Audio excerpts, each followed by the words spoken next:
Hello everyone, আজকে Sunday স্পেশালে কি menu হচ্ছে চলো দেখে নিই।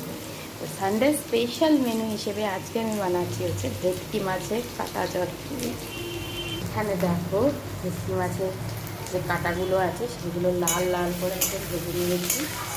আর এইখানে আলু আর পেঁয়াজ একসাথে ভাজা হচ্ছে,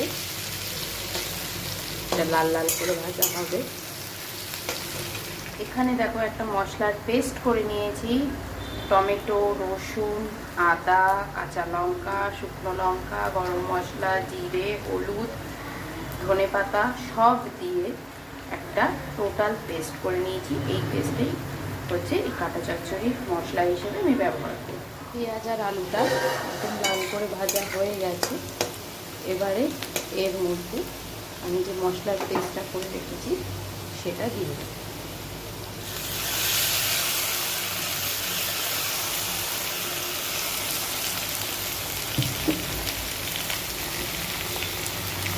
এবারে এটাকে ভালো করে কষাতে হবে, সুন্দর করে কষিয়ে। মশলা ভালো করে কষিয়ে নেওয়ার পর দিয়ে দেবো ভেটকি মাছের ভেজে রাখা কাঁটাগুলো।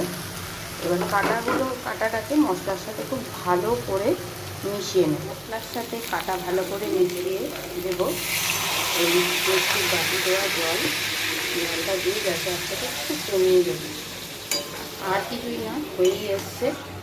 এবারে স্বাদ মতো নুন মিষ্টি দিয়ে ঢাকা দিয়ে দেবো। এরপরে ফাইনাল লুক নিয়ে ফিরে আসছি। ভেটকি মাছের কাটা চচ্চড়ির ফাইনাল লুক দেখো, পুরো চারপাশ দিয়ে তেল বেরিয়ে এসছে, বুঝেছ? আমার এই রান্নাটা কেমন হয়েছে অবশ্যই তোমরা কমেন্ট করে জানিও। ভালো লাগলে কিন্তু লাইক আর শেয়ার করো, ভালো লাগবে।